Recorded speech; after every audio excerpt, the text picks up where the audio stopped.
O dia que você está sem cliente pode ser o dia mais lucrativo da sua semana, se você souber o que fazer com esse tempo. A agenda vazia não precisa ser sinônimo de prejuízo.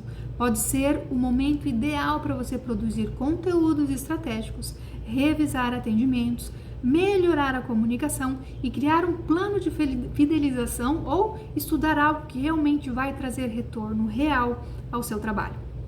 O que separa quem cresce de quem trava não é a agenda cheia ou vazia, é a intenção no que se faz fora do atendimento.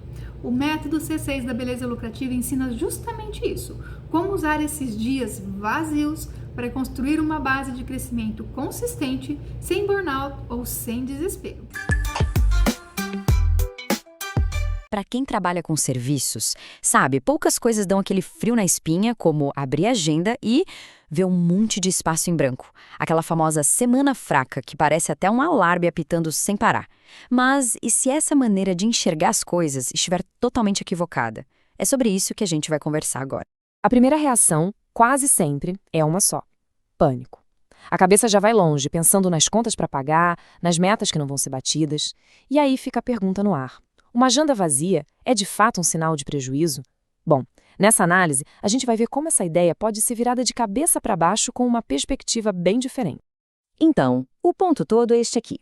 Existem basicamente duas formas de olhar para um dia sem clientes. A visão comum, que é aquela que leva ao desespero, só consegue ver a perda de dinheiro. Mas a visão estratégica, que é o nosso foco, enxerga ali uma oportunidade de ouro. Um momento para crescer, para planejar. É a diferença, sabe, entre viver apagando incêndio e, de fato, construir um negócio sólido. E aqui está a ideia que muda o jogo, vinda direto da fonte dessa análise. É uma afirmação, entanto. O dia sem clientes pode ser o mais lucrativo da semana. Parece meio contraintuitivo, né? Mas o segredo está todo na segunda parte da frase: se a pessoa souber o que fazer com ele. Ok, então como é que essa mágica acontece? E já adianto, não é sobre pensamento positivo, não. É sobre ação direcionada. A gente vai ressignificar esse tempo que parecia vazio e transformá-lo num ativo super valioso para o negócio. E aqui está o mapa do tesouro. 5 ações bem concretas para transformar esse tempo. Em vez de ficar só rolando o feed sem rumo, o foco muda. É hora de produzir um conteúdo estratégico, tipo um vídeo rápido. Ou então refinar o atendimento, sabe? Anotar aquela preferência de um cliente para surpreender na próxima vez. Dá para criar um plano de fidelização, melhorar a comunicação. E, um ponto crucial, estudar algo que tenha retorno sobre o investimento, um ROI real.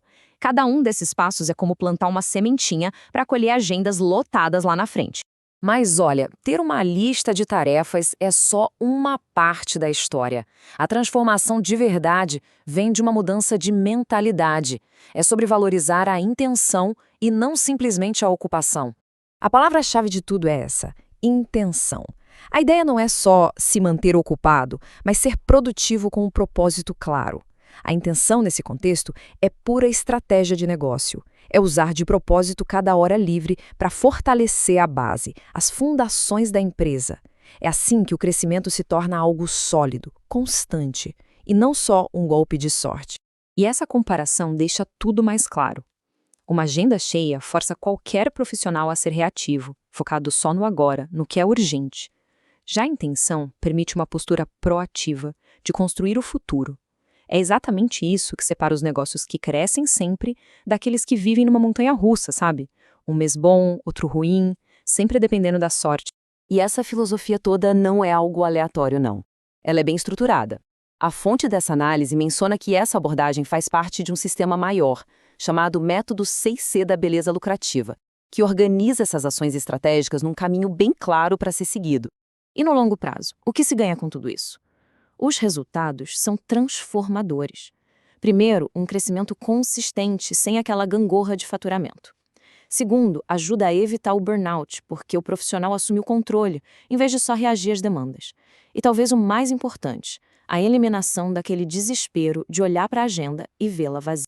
Então, para a gente amarrar tudo isso, a grande virada de chave é, na verdade, rebatizar a tal da semana fraca. Ela deixa de ser fraca e passa a ser a semana estratégica. Um momento de poder, de construção. Se tem uma coisa para guardar de toda essa conversa, é isto aqui. Uma agenda vazia não é uma inimiga. Pelo contrário, é um dos recursos mais preciosos que um profissional pode ter. É tempo. Tempo para pensar, para planejar e para construir o futuro que se quer para o próprio negócio. E, para fechar, fica a reflexão. Da próxima vez que aparecer um dia mais calmo, com a agenda mais livre, a pergunta não vai ser o que eu perdi hoje, e sim como eu vou usar este dia para que ele seja o mais lucrativo da minha semana. A resposta, a gente já sabe, está na intenção. Se essa ficha caiu agora, então salva esse conteúdo ou compartilha com quem vive dizendo que essa semana tá fraca.